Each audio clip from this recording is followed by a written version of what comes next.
Welcome back to Up in the Blue Seats, your favorite Rangers podcast from the New York Post. As always, I'm Mollie Walker, Rangers beat reporter, and I'm accompanied by the great Hall of Famer Larry Brooks and former Ranger Brian Boyle. January is essentially over for the Rangers in terms of their game schedule. They don't play again until they go to Boston on the 1st of February. So it was a good month for the Rangers, but the way that they ended it, they got a 6-1 win over the Flyers, 5-4 loss to the Avalanche, and a 4-0 loss to the Hurricanes Tuesday at MSG. And, you know, it felt like, especially after the Flyers game, that, you know, they were in a really, really good place. They had back-to-back really good games, strong games, but the fashion that the last couple of games went down, a little discouraging. Shades of the 4-15 stretch that they had that almost doomed their season. I mean, it was kind of interesting how they played both of the teams who were involved in one of the bigger blockbuster trades that we've seen in the NHL lately. Rantanen and Hall traded to the Hurricanes in a 3-way deal with the Avs and the Blackhawks. Avs received Netchus and Jack Drury, and Chicago acquired a 3rd-round pick in 2025 from Carolina, and they will also retain 50% of Rantanen's $9.25 million salary. I mean, it was a bit of a mixed bag, but I mean, Brian, how did you see the Rangers finish out what was largely a very good month for them? I mean, you said it. You hit the nail on the head with how, you know, the last 2 games went. They were for sure evident. It was remnants of, you know, those dark days that they were in. And that is concerning, but they did accumulate points before that. Maybe Larry cursed them saying they're back. I don't know. I don't know. But you know what? There was a lot of good to be taken from it. Unfortunately, the situation they're in with how many teams are needed to be jumped, you can't give away points like they did in Colorado. Now, the Carolina game, there were chances there, and Freddie was great. And unfortunately, you know what happens. I'm not sure what Igor's doing on the second goal, but there were chances to kind of right the ship. And then was it 3.5 minutes of game time? It was 4-0. You know, it's 1-0 game, almost 40 minutes in, and then, you know, before people have finished getting back to their seats, getting their popcorn, it's 4-0. So I mean, that's what happened.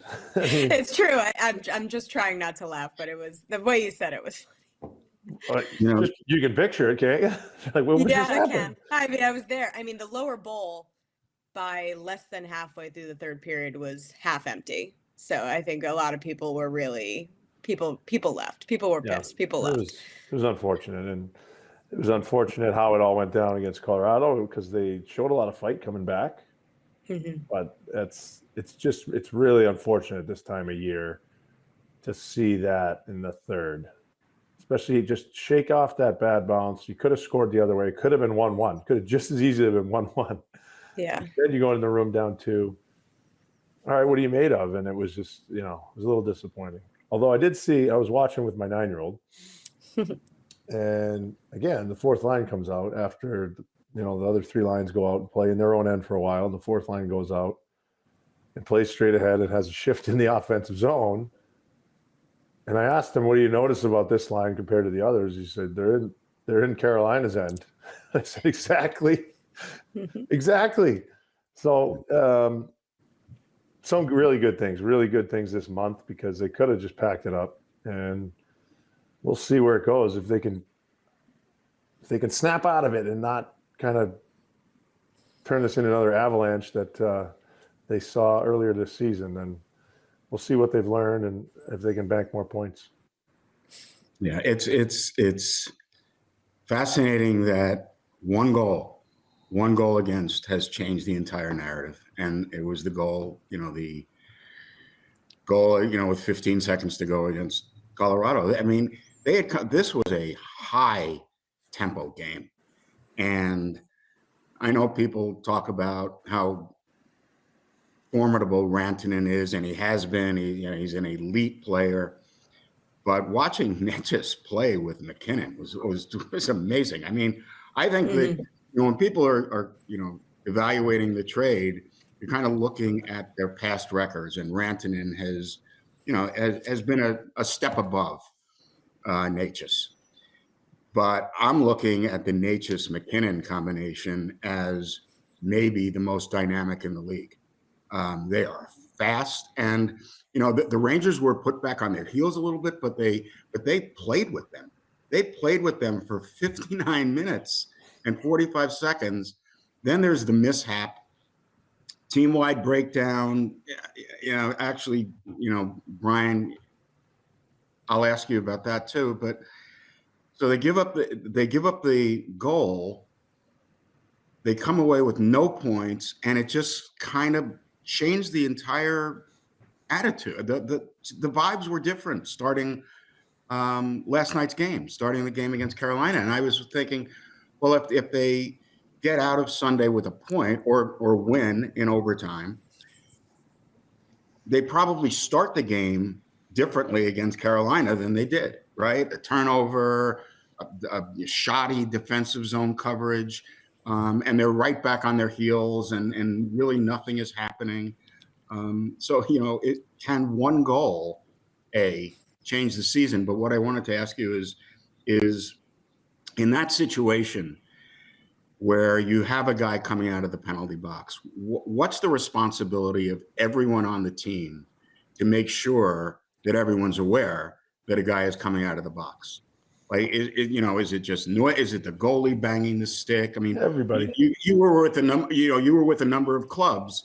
So, is there a protocol that goes around the league, or is it team by team, or is it, we should know it. We should know it. You should know it, and every team does it. And at the college level, every team does it.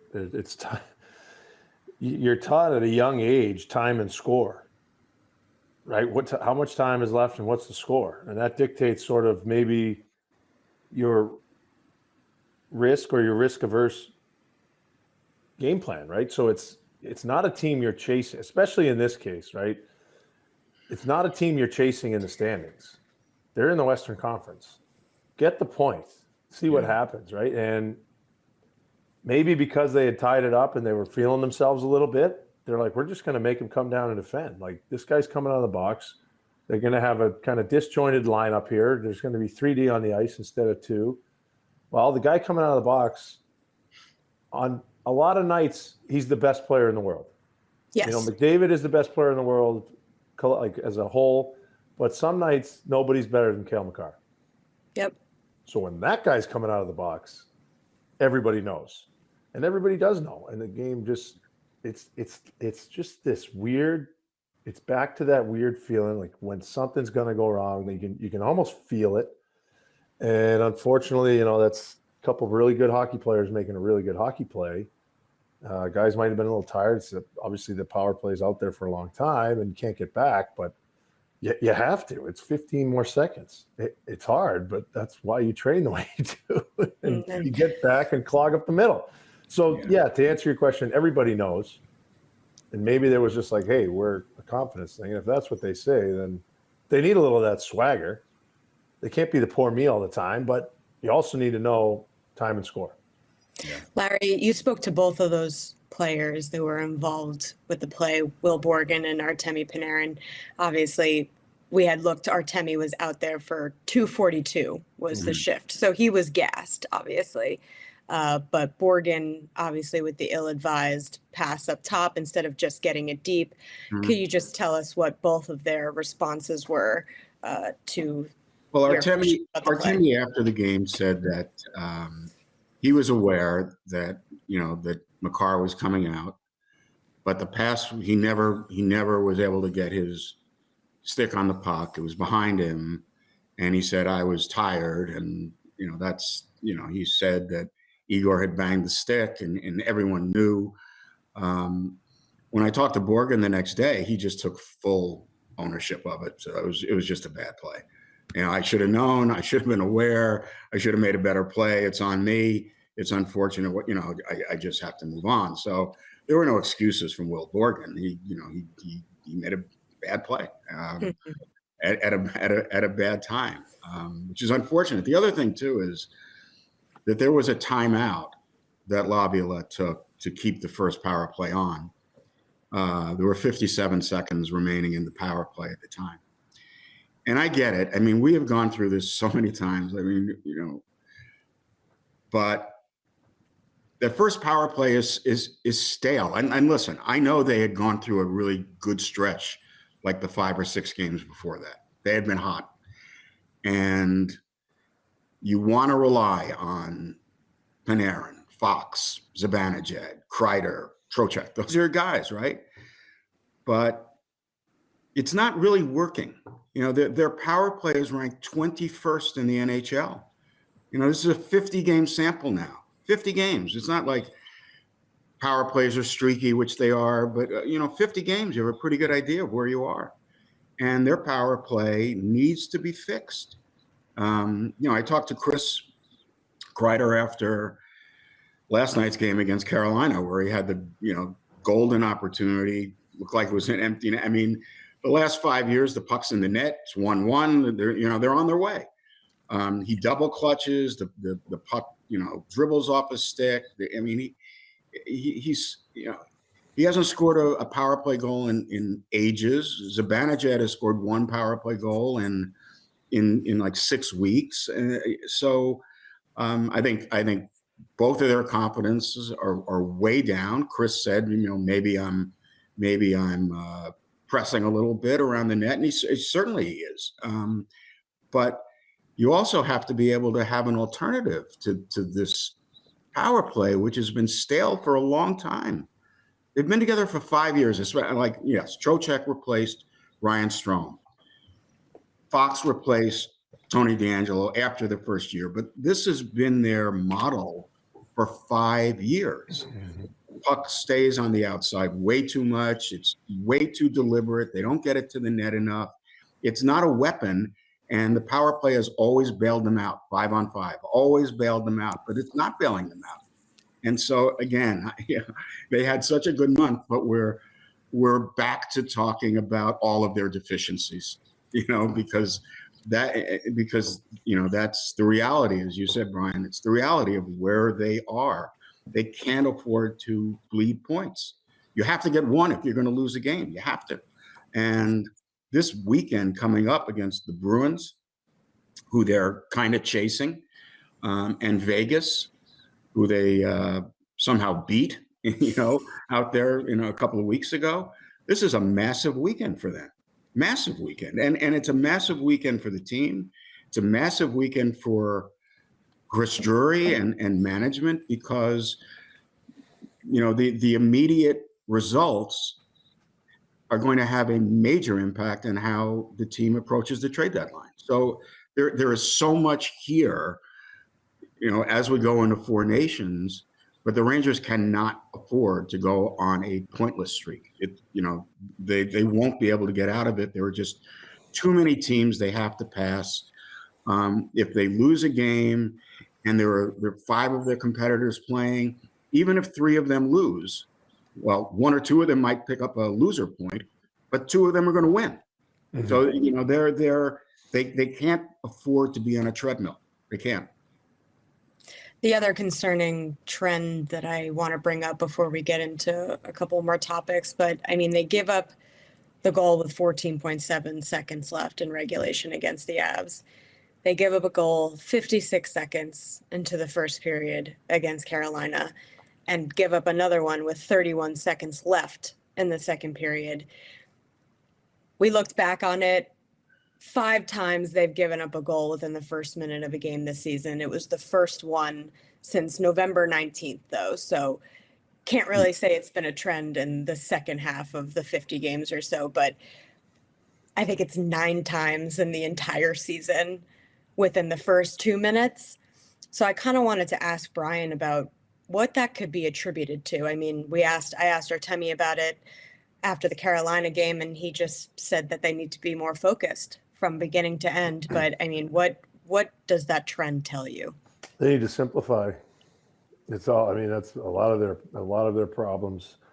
have been self-inflicted throughout this year. They've tried to, the skill guys are trying to make skilled plays, and teams have been patient against them, and they've noticed how they create offense, and it hasn't worked. And, I think how they play in the neutral zone has cost them a lot on these starts. Unfortunately, I've been at several of the games, especially early in the season, working, where you get all excited and, the air goes out of the building pretty quickly because, the opponent had already scored.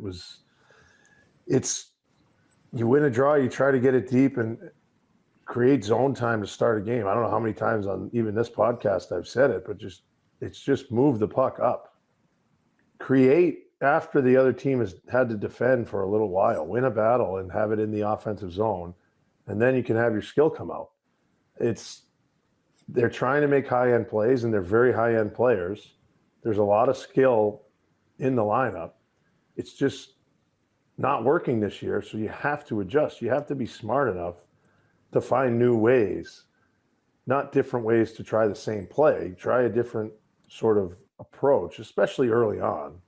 And again, it goes back to time and score. You start the game, simplify, get it down their end. They can't score from there. End of the game end of a period is the same thing. You really tighten up, be more risk averse, and try and grind something out if you need a goal. If you need a goal, you can take chances late in the game. If you don't, you can still grind it out. It's simple hockey. It's just like what you see in the playoffs, really. I mean, playoff hockey, you hear bottom sixers kind of make names for themselves sometimes because everybody plays a certain way, and there's not a ton of offense. It's not necessarily that high flying. It's really exciting to watch, but it's not. Both teams have the same mantra. They're going north no matter what, and they're running right through you. It's not easy to do physically, but it's a simple sort of concept, I think. It's just killers. Like momentum. Yeah, it's momentum killers, vibe killers, like the whole. And I would even put into the same conversation or the same category when you got Trocheck on a breakaway and he opts for the pass back instead of just putting it on net, which I wanted to, ask you guys about that too. He had said that he felt like he was in too tight. He couldn't get the puck onto his forehand. He had got a spear right on his back. It was just, but that's another sequence that it's just, you can feel the air come out of the Garden. After I watched the play, I looked up, and the amount of people that are standing like this, and yeah. It's a palpable feeling, and it's the Rangers have been filled with that this season. I feel it was like a moment that mirrored the end of the Colorado game. We you were waiting for the Rangers on Sunday to win the game in the last minute. They're on the power play. Everything's going. They've come back from 2-0. They've come back from 4-2. They're going toe to toe with this big time talent team, and you're waiting for them to score the power play goal in the final 25, 30 seconds. They're on their way, and there's a turnover, and the puck's in the net, and they lose. Now, it's Tuesday night. Trocheck's racing off on a shorthanded breakaway. They're going to tie the game in the final minute of the second period, and he makes a play. Look, I've never been in his position, so I've never been on goal, in an NHL game on a breakaway. So I don't know, but it was such a strange sight to see him try and drop the puck back there. When there was a player, between them too. It's not like even, it was a 2-on-0 and he was going to deke and drop it back. And then suddenly the puck's in the other net. It's like it was, these 10-second sequences doomed them in both games. And so I just think, it's easy to say from up top. It's easy to say in retrospect. I get that. But I just don't know why he didn't take the shot. To save, it's a save. And I get he's thinking. He's trying to make the right play. No doubt he's trying to make the right play, but it was the wrong play. Turned out to be the wrong play. I can understand, excuse me, it's the wrong play because of the result, but he feels that immense pressure on him. If that gets through and doesn't just, wince the skate blade, was it Miller trailing him? It was. He thought it was Riley Smith, though, which I thought was very interesting. Yeah, He but he wasn't- sees, he didn't- it's a left shot coming behind him. He sees the left Yeah. shot coming behind him. He's going to have a chance. The goalie has to honor him. It's a one-timer. In that play, I think it's a very high IQ play because he has no way of scoring. Mhm. He could potentially He could draw a kind of penalty. throw it. You could could maybe draw- if you lower your shoulder. Yeah, you could. But He also said he could have put it in off his chest and hoped for a rebound. That was rebound the or a other course frozen of puck, action. and then it's an ozone Yeah. draw. Okay, that's not what top six players think. Top six players also don't think when they're on a breakaway, can I draw a penalty? They think about how are we going to score this goal, right? So Yeah. I'm putting myself in his shoes now. And like that thing works. It's an incredible. We're all talking about what a high hockey IQ play that is, and it was like course. an inch away, maybe an inch and a half away. Yeah, it went off the skate. It went off the skate. It just glances off the blade, and it's not like he made a defensive play that was extraordinary. It just hit him, unfortunately. So it's like Just execute, I happenstance. guess. But the idea is like this guy's all on me. The goalie's all on me. They're never going to believe when I just drop this to him. It's going to be sick. That's how you have to think. You have to have that sort of confidence and swagger about you. And he has to continue to have it after the fact. He can't oversimplify with when he has a chance to score or scoring option. It's just the 140 feet before you get into those spots that I wish all of them sort of change their mindset a little bit on how they're going to get into the offensive zone. And then they can be creative. So again, it's just what's happened this year. The other thing I'll say is they played 50 games. 50. Probably feels like 100. Yep. And for them too, though, because it's a grind right now for them. Yeah. So the fact that they pulled themselves out of it, it's just going to be really telling. It's good that there's a couple days off. They're going into a city and a team that needs it just as bad as it. There's a lot of noise around the Bruins right now, just being up here. Yeah. So I'm going to that game too. So I'll be excited. It'll be fun to people are going to be on edge no matter. Yeah, everybody in the building. All the Bruins fans and whatever Rangers fans are up there, everyone's just going to be on edge. Both coaches, it's going to be electric. We love it.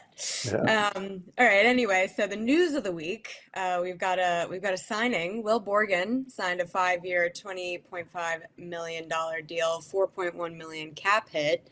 My understanding is that the Rangers always hoped that this would happen when they first acquired him, and I think it's been pretty widely reported that he's been a hot commodity in the league. A lot of teams were interested in him. So, Larry, how did you evaluate the signing? I thought it was a good signing. I think it was the right guy. People have for years said, why can't the Rangers get a kind of physical guy who plays both ends, solid, simple? Why don't they ever get these guys? And they got and they got one of these guys. And I think they now have their top four right side solidified for the next few years.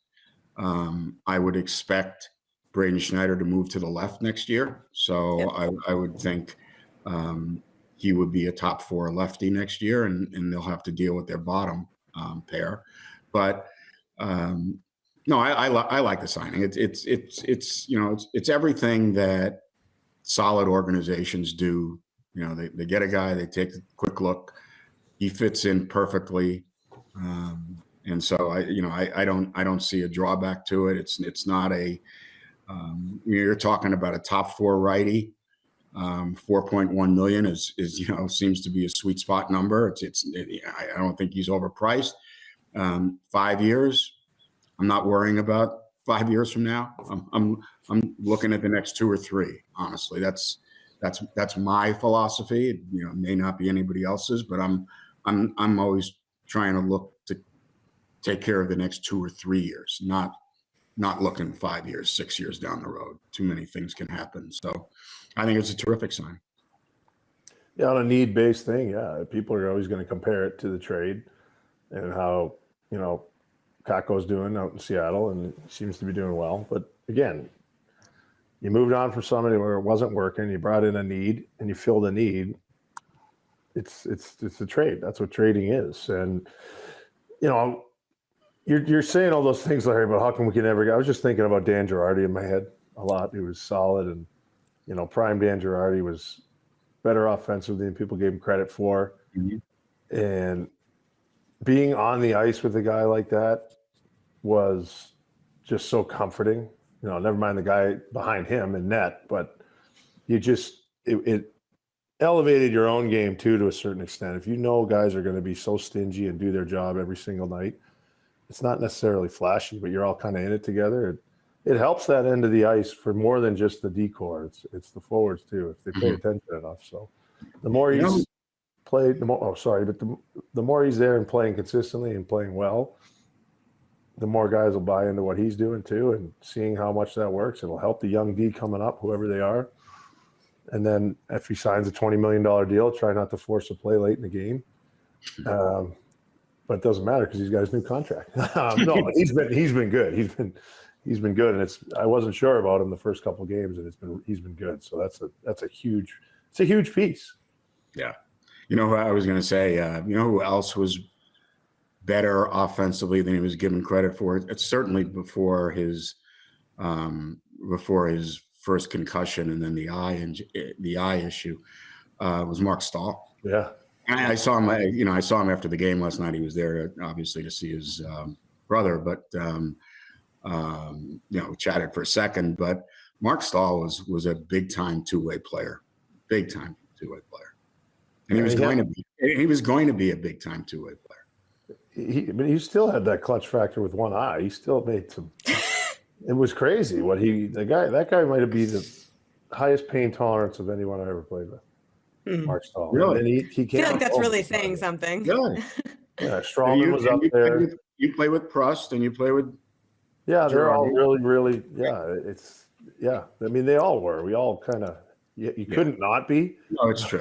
If you didn't practice, you could have a broken something. If you didn't practice, everyone was asking how the country club life was. It was that was the standard. But Stalzy, microfracture all up on his thousands of fractures or hundreds of fractures, and they gave him Excedrin for 2 nights.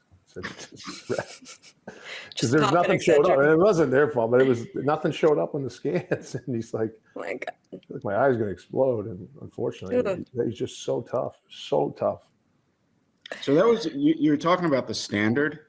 Yeah, I presume that some of that was laid by Tortorella when he was there, but was it then after he left? Was it enforced in the room? Was it a player driven standard? Yeah.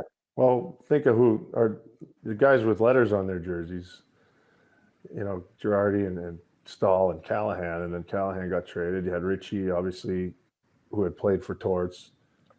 There was if there was a scrum, was there ever 2 guys kind of watching? No. That you remember? It was everybody.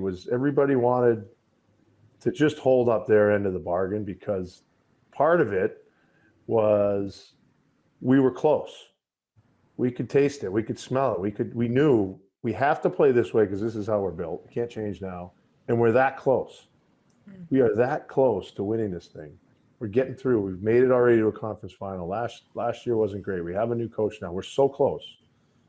So you reevaluate. You take what worked and what didn't, but that competitive, I'll play through anything. I'll do whatever, unless I can't, and I'm going to suck. I won't play. But guys were shooting up, doing whatever they could to get on the ice and stay on the ice. That was, and nothing much was said about it. It was just understood. Well, just as one defenseman kind of secures his future with the Rangers, another is wondering where his future is going. And Ryan Lindgren and Larry, you had a very, very widespread, you so to say, interview with Ryan Lindgren about all the trade deadline chatter and such, and him coming up on needing a new contract. So, I mean, what was that conversation like with Ryan Lindgren, and how did you assess what he said, and what was his demeanor like as well? Ryan Lindgren's as straight up a guy as there is on this room. You know what? Ryan Lindgren would have fit in perfectly on those teams. Those teams from 11, 12 to through the end of their run. He would have been right there with Girardi and Mark and Prust and all you guys, Callie, Dubinsky. He would have just fit in because that's who he is as a player. That's who he is as a guy. He's a straight up guy.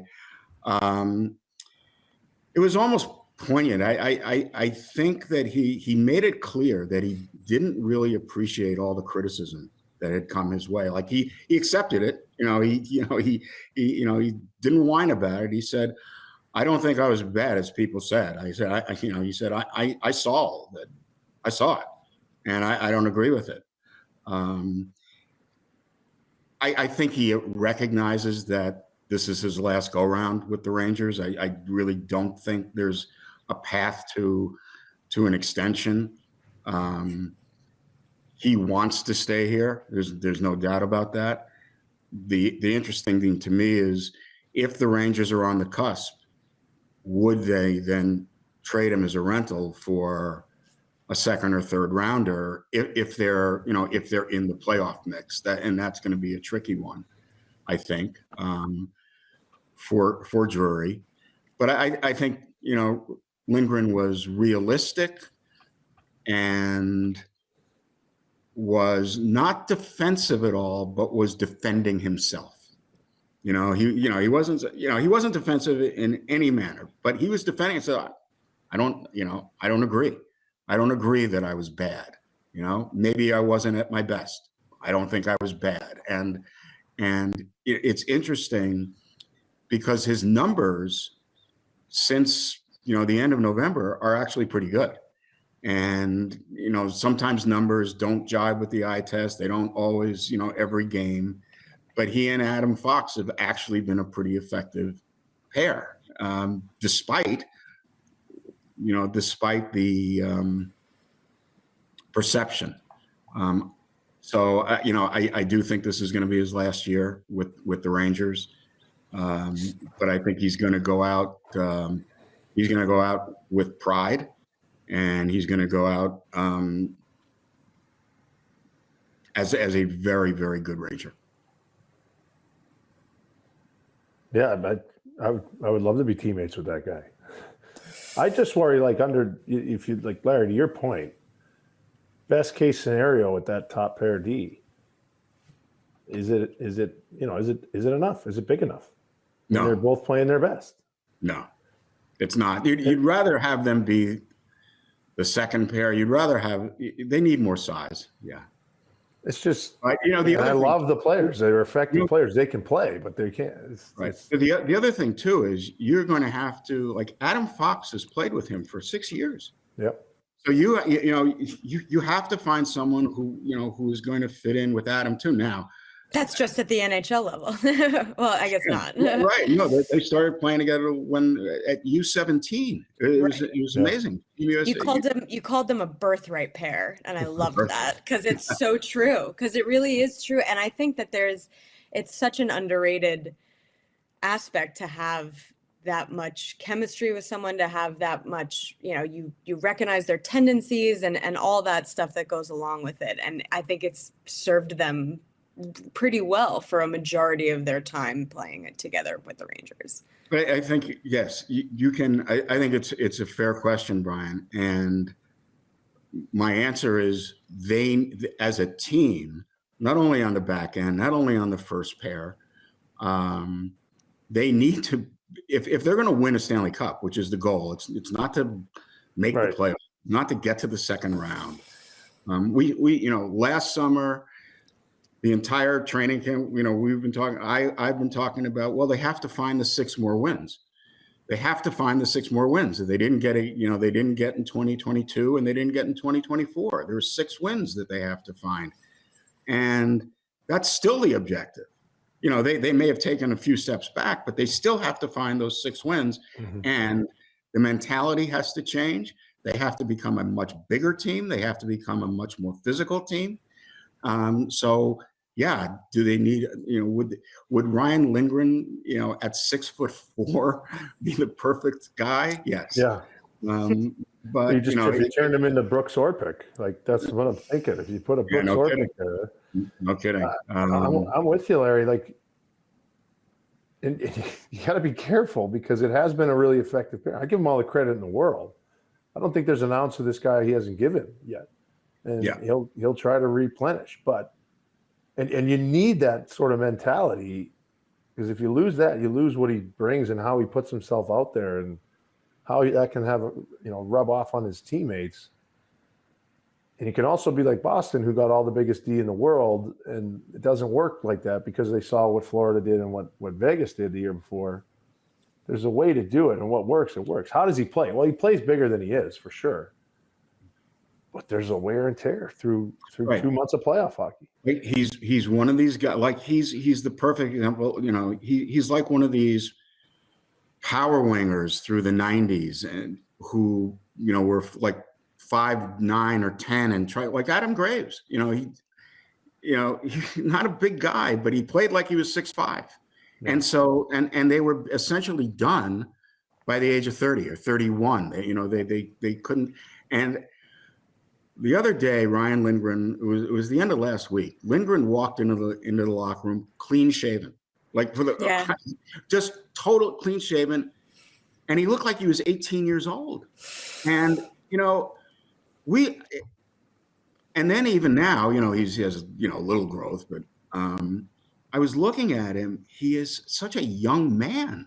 Mm-hmm. He's 26. That's crazy. It seems like he's been here forever, right? I mean, they've got that pair has a lot of mileage, right? I mean, but Ryan Lindgren was like 20. He's going to be 27 in a few weeks, right? And it's like he's such a young guy, but he's just such a young guy, and with his face, it was like, oh my God. He's been bashed on social media. And then at one point, I think a couple of weeks ago, I responded, Ryan Lindgren may be diminished, but the reason he's diminished is because he donated his body to the New York Rangers. Yeah, I saw that. That was a good tweet. So, you look at him and you forget, or I do, that he's 26 years old, and because he has put in such hard minutes. And listen, he's never been overpaid. That's for sure. Yeah. He had a 3-year deal at $3 million coming off entry level. He's a 1 year, 4.5 now. So it's not like he's one of these guys who, has been coasting along on an exorbitant multi-year deal. And, he has earned every cent. And the Rangers have it's been a bargain. It's been a bargain for them to have Ryan Lindgren. No doubt. He's also, interestingly enough, the best piece they got back out of the 2018 trade purge. Mm-hmm. That was it. I mean, yes, they made another deal where they were, to move up in the draft, and they got Keandre.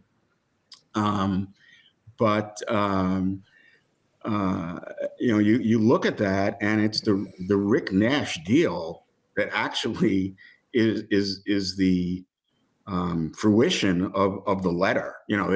Beside clearing space out and regenerating, but Ryan Lindgren is the best piece that the Rangers acquired in the 2018 trade deadline. He's been a really good Ranger. That he has. All right. Well, that seems like a pretty good place to stop. Thanks, everybody, for listening, as always. Give us a thumbs up down below if you're watching on YouTube, and comment what you think about the Will Borgen trade, the last couple games for the Rangers as well. And we'll talk to you again next week. See ya.